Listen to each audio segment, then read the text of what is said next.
Namaste and welcome to Book Talk on the Veterinary University and Ayurveda channel. We are here with Dr. Sanjeev Chopra, the author of an outstanding book on Lal Bahadur Shastri. Can you hold up your book another time, please? Yes, of course. What greater delight can an author have but to hold his book? The Certainly. great conciliator, Lal Bahadur Shastri. Now, we already recorded one episode on this, Sanjeev, and just so that we don't or actually dwell on this, issue for too long. I want to raise this never-ending controversy about Shastri's death in Tashkent. And as you know, that it's been stoked recently, not only by the film Tashkent Files, made by another friend of ours, Vivek Agnihotri, but a book was written on it by him, and also Anuj Dhar has written. And all the evidence actually says that there's nothing to point to anything that was, foul play or whatever. The only thing a person might say is, why wasn't a post-mortem done, which would have laid all these rumors to rest? But I know that your book kind of ends there, and you are not quite, should I say, interested in going into this because I agree with you. It's not a direction to take. Let's focus on the life and the achievements of Shastri. But as the authority, the latest on Shastri, please weigh in if you like, or give us your views on what might have happened in Tashkent. You see, this is an issue that I had with my publisher as well. My publisher did want me to have a chapter on the death of Shastri. But I said I do not want to cover it because it takes away from his life, number one. Number two, I have not gone into the subject in detail. Look, I have been administrator all my life, and joint secretaries, as you know, are have to stick to facts. I mean, we don't speculate. We are not journalists. We're not even academics. We don't. we cannot go beyond the dotted line. And I have been trained in the tradition of administration, that is, do not write or comment anything which is speculative. So either I'll have to spend another 3 years in going through whatever has been written on his death and then come out with a definitive statement. Now, whether I have the inclination or the time to do that, I do not have it. I'm not interested. I'm interested in celebrating the life of this great man. In celebrating the life of this great man. And let me tell you, if I'd written another 30 pages on this as a 37th chapter, it is only those 30 pages that I wouldn't read. No one would have read, Shastri's India and Ayub's Pakistan. Would somebody have gone to Chinese checkers? Would somebody have gone to the White Revolution? Would somebody have gone to how we've done this? Would somebody have gone to what we did in Burki police station? So it's a conscious decision to not talk about it. It's because I've not investigated it, and it's not. I mean, it's not a. It's not. It's. You can't say that. Why did I not? I did not do it because I'm not interested.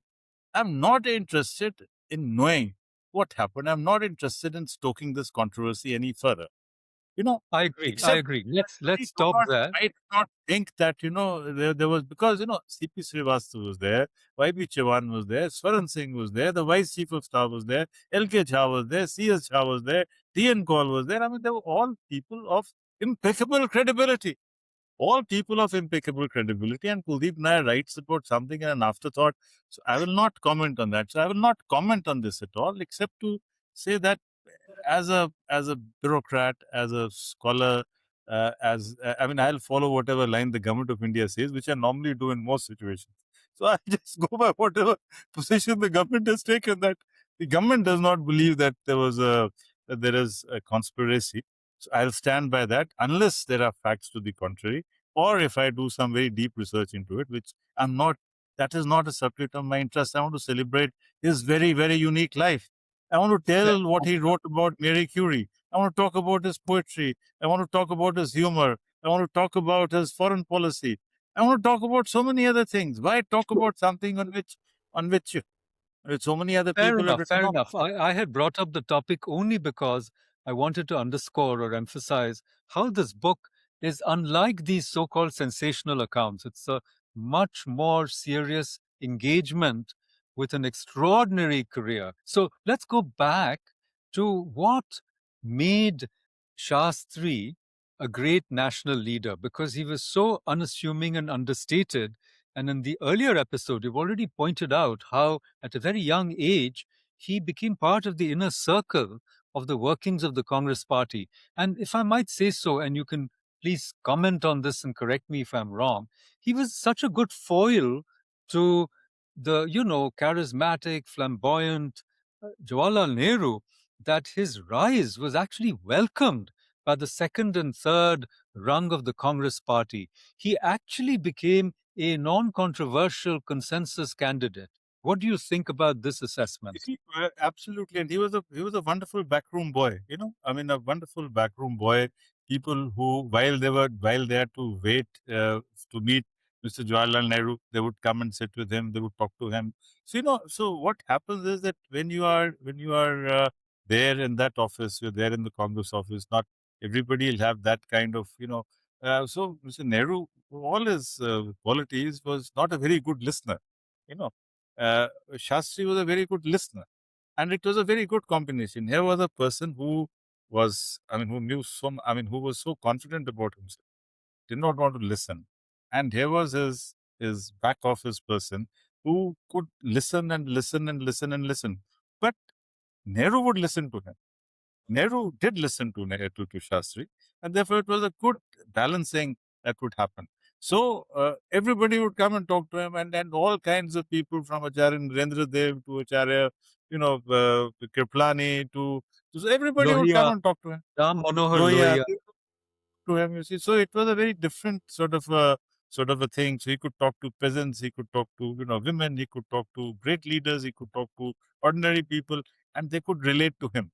There was a lot of respect for Nehru, but there was a lot of love for Shastri. Affection, yeah, There was a lot lot of of love and affection affection. for Shastri. That is there's a sort of feeling that you have for a friend, for a batchmate, for somebody you studied together. So most people could relate to him. Now, I must mention here that you see, there are some coincidences in life which propel a person to positions which normally may not have happened. Like, look, I have been in election, I've conducted many elections.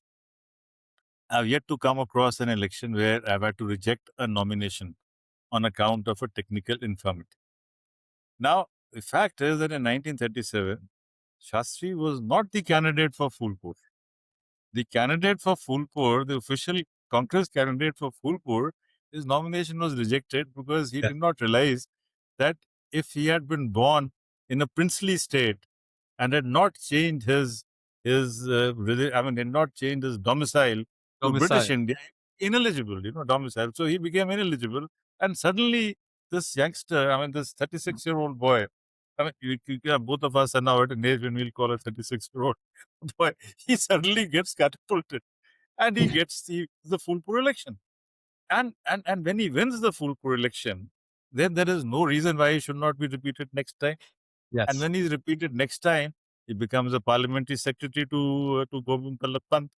Now, the other parliamentary secretaries were more prosperous, like Malviya's, this KD Malviya and others. So they all had a car to go home. Parliamentary secretaries did not have a car in those days.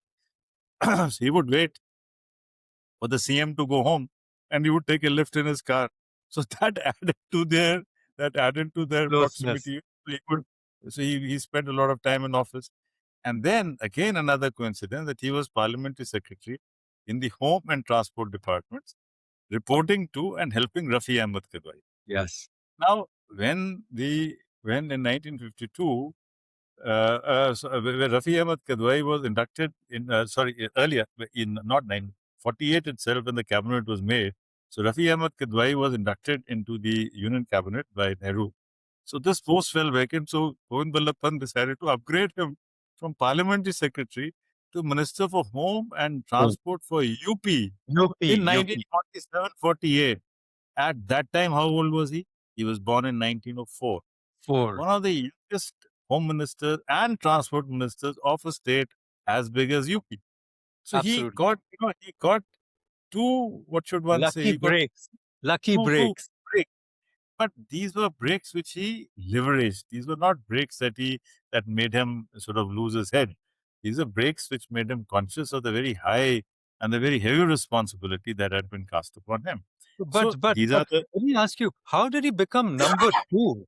There were but so many well-known national leaders in the yes, Congress. How I did he think become number two in the Congress no, I hierarchy? the third thing which happened was his resignation as the railway minister. Railway minister. It was the resignation as railway minister that catapulted him to that fame. You know, when you're willing to give up power, when you're willing to give up power, then there is a new kind of aura that develops. You see, this was the first time when the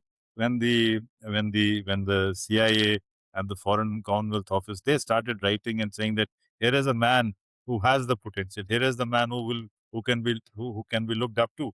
So this resignation from the railway ministry catapulted him to national fame, international fame. I mean, where in the world do people resign because a railway accident is taken? Now, the cynics will say that he did it out of as a political Calculation. Yeah. as a thing. But no, I think, given his life, given his writings, given his thing, because one thing is for sure, that till very late in his life, he did not think that he is going to be so Ministerial much part of material. history, because none of his letters has been preserved. You see, because all his letters from jail, because I've tried to see all his letters from jail, there is discontinuity. You know, unlike the letters of Nehru or unlike the letters of Gandhi. I mean, Gandhi is the great chronicler. I mean, 97 volumes of the collected works of Mahatma Gandhi. And every moment of Mahatma Gandhi's life is recorded. Everything about Nehru is recorded. But after, I mean, my news, Shastri, I mean, there's not too much about. I mean, some letters is you don't even get the content. Sometimes you don't have the letter which he is replying to. You don't Blind. know what reply he got from there. And then, his letters are written like typical Indian middle class letters were written in those days. I mean, they could have been addressed to one person, but they were meant for the whole family. उसका क्या हाल है, उसको उसने दवाई खाई, उसने ये किया, वो जुराबें ठीक हैं, तुमने ये किया, तुमने वो किया. So it was a letter which hardly, except for some very brief statements when he talks about fasting and he says कि महात्मा ने कहा है कि सबको फास्ट रखना चाहिए, क्या आपने फास्ट किया? Fasting is good. So these are the sort of things which have been there. That he was very clear that homeopathy can resolve a lot of issues.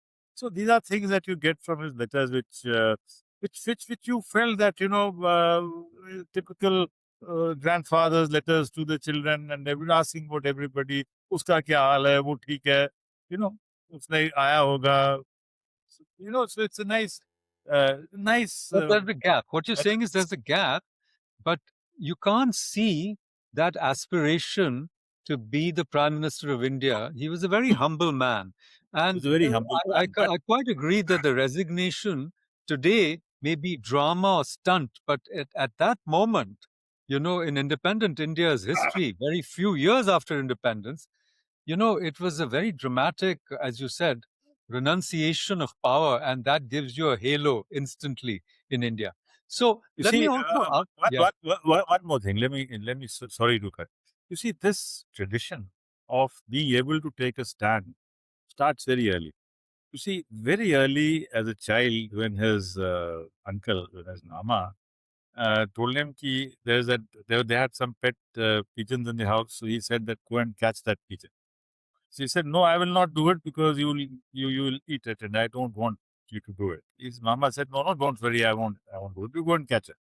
He brings the pigeon, and promptly the pigeon is cut, and the mama enjoys it. So he protests. He says, I will not have khana. I will not have khana. And so the mama says, एक दो दिन में बच्चा है मान जाएगा, कल भूख लगेगी तो खा लेगा. Not eat. And in his support, his mother doesn't eat, then his nani doesn't eat, then all the women in the household do not eat. So finally he says, okay, Baba, I'm sorry. I turn a vegetarian from today. So that wow, was his ability. That he did while he was in school. He left matriculation exam 10 days before exam because Mahatma Gandhi had said you should leave any educational institution which is affiliated to the British.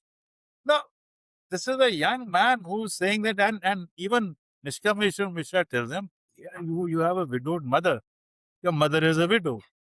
You have younger sisters. They have to be married. And what are you trying to achieve by just quitting your thing? You have something in your hand? Nothing. So he was a person who gave up his, matriculation exam. Was a person who could stand his ground with his uncle. And remember, he's an orphan boy.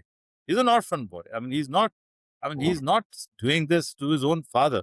Because when you're staying in your own home with your own father, you have a much greater ability to negotiate. He knows that he's in a weak position, and still he stood for what he thought was right. Therefore, I do not buy this argument that it was a political stunt. It was something deeply ingrained in the character of Lal Bahadur. Well, fantastic. On that note, we will bring this episode to a close, but do join us for the next episode on this wonderful book with Dr. Sanjeev Chopra. Do like, share, and subscribe to our channel. Thank you, Dr. Chopra, joining us today, and see you soon. Thank you.